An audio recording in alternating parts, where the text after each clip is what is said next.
Assalamualaikum warahmatullahi wabarakatuh. Alhamdulillahirabbil alamin. Wassalatu wassalamu ala asrofil anbiya'i wal mursalin wa ala alihi wa ashabihi ajmain. Bagaimana kabar kalian semua? Sehat? Kalau sehat, saya ucapkan alhamdulillah.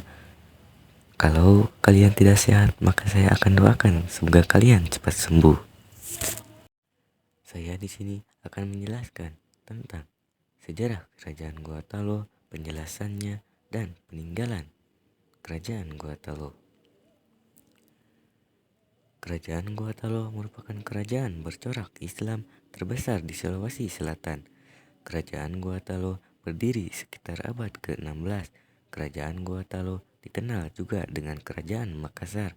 Kerajaan Gua Talo adalah kerajaan gabungan dari Kerajaan Gua serta Kerajaan Talo yang dimiliki oleh dua bersaudara. Pada pemerintahan Raja Daeng Matanre Karaeng Tumapas Risi. Masa kejayaan Kerajaan Gua Talo. Kerajaan Gua Talo mencapai puncak kejayaannya saat berada di bawah pimpinan Sultan Hasanuddin pada 1653 sampai 1669. Raja Goa ke-16 yang juga bergelar pahlawan nasional ini berhasil memajukan pendidikan dan kebudayaan Gua Talo.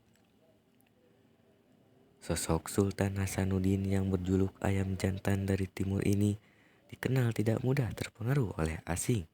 Dia juga menentang keras kehadiran VOC saat menguasai sebagian kerajaan-kerajaan kecil di Sulawesi.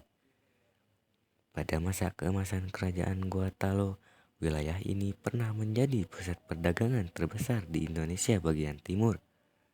Ada banyak saudagar muslim dari berbagai wilayah yang datang ke Goa dengan tujuan untuk berdagang. Kerajaan Gua Talo juga bersifat maritim karena sebagian besar masyarakatnya berprofesi sebagai nelayan. Runtuhnya Kerajaan Gua Talo.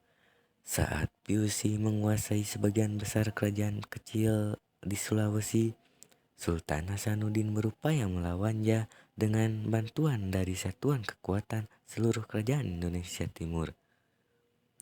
Peperangan melawan Belanda saat itu langsung dipimpin oleh Sultan Hasanuddin. Namun, penjajah justru menambah pasukan yang membuat kubu Goa melemah dan terdesak. Pada 1667, Kerajaan Makassar mengakui kekalahannya dengan bersedia menandatangani Perjanjian Bongaya. Perjanjian ini dinilai merugikan Goa. Pertempuran dengan pihak penjajah pun kembali terjadi. Saat itu, VOC kembali meminta pasukan tambahan yang akhirnya berhasil merobohkan benteng kekuasaan Kesultanan Goa. Pasca kalah, Sultan Hasanuddin turun tahta dan mengundurkan diri dari kerajaan. Perjanjian tersebut disebut-sebut sebagai penyebab runtuhnya Kesultanan Goa. Kesultanan Makassar mulai mengalami transisi kepemimpinan saat dipimpin oleh Sultan Muhammad Abdul Qadir Aiduddin. Kesultanan resmi menjadi bagian dari Republik Indonesia. Peninggalan Kerajaan Gua Talo. Kerajaan Gua Talo banyak meninggalkan bukti sejarah yang dapat dilihat hingga saat ini. Berikut jejak peninggalan Kerajaan Gua Talo. 1. Istana Bala Lompoa. Bala Lompoa merupakan istana yang pernah menjadi hunian para raja Goa dan terletak di kota Sungguminasa. Saat ini Istana Bala Lompoa sudah menjadi situs budaya. 2. Istana Tamalate. Selain Bala Lompoa, ada juga Istana Tamalate sebagai jejak peninggalan dari kejayaan Kesultanan Goa yang juga berlokasi di kota Sungguminasa. 3. Masjid Katangka. Masjid Katangka atau saat ini disebut Masjid Al-Hilal adalah salah satu masjid tertua di Sulawesi Selatan yang dahulu menjadi Masjid Kesultanan Goa. 4. Benteng Somba Opu. Benteng Somba Opu termasuk saksi bisu sejarah kerajaan Makassar yang sebelumnya dijadikan pusat pemerintahan sekaligus perdagangan. 5. Benteng Fort Rotterdam.